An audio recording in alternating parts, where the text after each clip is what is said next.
Good morning बच्चों, मैं BL Agarwal आज आपको इस लेक्चर में ISC क्लास 12 अकाउंटेंसी एग्ज़ाम में जो ऑब्जेक्टिव क्वेश्चन पूछा जाता है, जो ऑब्जेक्टिव क्वेश्चन किया जाता है, उसका आंसर समझाने का कोशिश करूँगा। उम्मीद करूँगा आप लोग को ज़रूर समझ में आएगा। ठीक है, ये रख दिया आपके सामने ISC अकाउंट्स 2019 में आया हुआ ऑब्जेक्टिव क्वेश्चन विथ आंसर। पहला क्वेश्चन देखिए, list any two items which में appear on the credit side of a partners fixed capital account. Partners capital अगर फिक्स्ड हो जाए तो सारा एंट्री करेंट अकाउंट में आ जाता है, कैपिटल के लिए कोई एंट्री नहीं बचता है। फिर भी पूछा है कि कैपिटल का क्रेडिट साइड में दो एंट्री बताइए, तो आप तो एक opening balance of partners capital by balance BD बोल के लिखते हैं। कोई पार्टनर अगर further capital additional capital introduce करे तो बाई कैश या बैंक करके लिखेंगे। तो कैपिटल में बाई साइड में पूछा गया तो दो एंट्री बाई BD या बाई फर्दर कैपिटल का बाई बैंक। टू में पूछता तो टू कैश या बैंक कैपिटल विड्रॉ न टू CD। दो एंट्री सिर्फ पूछता तो by bank to bank. Okay, the two items which appear on the credit side of partners capital account when capital is fixed, तो एक ओपनिंग बैलेंस ऑफ कैपिटल, दूसरा further capital. Clear है। इसके बाद देखिए, give the journal entry to be passed, interest due on debenture, interest paid to debenture holder. तो debenture interest पहले due करते हैं तो एंट्री होगा interest on debenture account debit to debenture holders account, being interest on debenture due. तो interest हमारा expense है, debenture holder को देना है, तो इंटरेस्ट एक्सपेंस है इसलिए डेबिट, और डिवेंचर होल्डर लायबिलिटी है। फिर उसको पेड करने को बोला है, debenture holders account debit to bank account, being amount paid. Debenture holder to bank, तो interest to holder, holder to bank, तो ये हो गया आपका एंट्री। ओके, चलिए आगे बढ़ते हैं। ये नेक्स्ट क्वेश्चन है, in what ways if any can the balance in the share forfeited account be used. Share forfeiture account में जो प्रॉफिट रहता है उसको किस रूप में यूज करते हैं। एक तो जो शेयर री इशू किया जाएगा उसका डिस्काउंट में कब कर देंगे, और उसके बाद भी बैलेंस बचेगा तो कैपिटल रिजर्व में ट्रांसफर कर देंगे। The balance in share forfeited account may be used for meeting the discount on reissue of forfeited share। जो शेयर फॉरफिट किए थे जब इसको री इशू करेंगे एट डिस्काउंट पर, तो उस डिस्काउंट को शेयर फॉरफिटेड अकाउंट के बैलेंस से एडजस्ट करेंगे। अब फाइनली लास्ट में अगर कुछ बच जाता है तो उसको कैपिटल रिजर्व में ट्रांसफर कर दिया जाएगा। क्लियर है। इसके बाद देखिए, mention any two circumstances where there is need to revalue goodwill. Goodwill revaluation कब होता है, तो एडमिशन ऑफ पार्टनर के केस में, रिटायरमेंट और डेथ के केस में।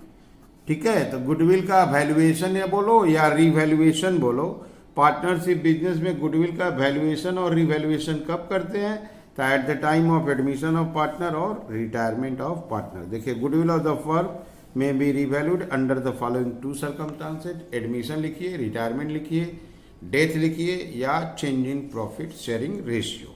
ओके, यहां देखिए क्वेश्चन है, enumerate any two method for redemption of debenture. Redemption of debenture करना है तो एक लम सम होगा ईयर एंड के बाद, ओपन मार्केट से खरीद के होगा।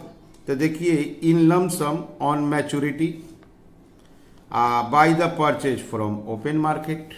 तो हम लोग को रिडेम्पशन ऑफ डिवेंचर करना है, 5 ईयर का डिवेंचर है तो 5 ईयर पूरा होने पे लमसम एक बार में मैच्योरिटी के समय रिडेम्पशन ऑफ डिवेंचर हो जाएगा, या धीरे धीरे आप मार्केट से परचेज करके कैंसिल कर सकते हैं, तो from open market. Clear. Give the journal entry for closing the retiring partner's capital account when his share is paid to him privately by remaining partners. अगर हम लोग रिटायरिंग पार्टनर्स को पेमेंट देते हैं तो जर्नल एंट्री में retiring partner's capital account debit हो गया। अब पैसा देंगे तो टू कैश, लेकिन वो पैसा दिया कौन है? प्राइवेटली, ठीक है। अब बाय द रिमेनिंग पार्टनर्स, तो to remaining partners capital account, जो पार्टनर दिया है उनके नाम पे चला जाएगा। Being amount paid to retiring partner by remaining partner privately, इसलिए उनके नाम पे रिकॉर्ड हो गया। तो रिटायरिंग पार्टनर को पेमेंट देना है तो रिटायरिंग पार्टनर डेबिट और टू रिमेनिंग पार्टनर। ओके, चलिए चलते हैं नेक्स्ट क्वेश्चन की तरफ। ये रहा सेक्शन बी का ऑब्जेक्टिव क्वेश्चन। बोला है mention any to commonly used tools for comparison of financial statement. Financial statement के लिए जो बनाते हैं वो दो टूल्स का नाम बताइए। तो एक है आपका कंपैरेटिव, दूसरा है कॉमन साइज। कंपैरेटिव में बैलेंस शीट बोल सकते हो या पीएल स्टेटमेंट बोल सकते हैं। कॉमन साइज में भी बैलेंस शीट बोल सकते हैं या पीएल स्टेटमेंट बोल सकते हैं। तो comparative and common size statement दो ऐसा है जो फिनेंशियल स्टेटमेंट का टूल्स में आता है। ओके, यहाँ एक दूसरा क्वेश्चन है, while preparing cash flow statement identify the following transaction as operating activity, investing और फाइनेंसिंग एक्टिविटी। आपको बताना है ये कौन सा एक्टिविटी में आता है। जैसे एक नंबर में है bank overdraft, bank overdraft repaid. Actually ये लोन माना जाता है, इसलिए इसका आंसर होगा फाइनेंसिंग एक्टिविटीज। बैंक ओवरड्राफ्ट को लोन के रूप में ट्रीट होता है, तो लोन का रीपेमेंट हो चाहे लोन टेकन हो, फाइनेंसिंग एक्टिविटी में आता है। 2 नंबर में परचेज ऑफ मार्केटेबल सिक्योरिटीज। याद रहे मार्केटेबल सिक्योरिटीज को कैश एंड कैश इक्विवेलेंट बोलते हैं। तो मार्केटेबल सिक्योरिटीज,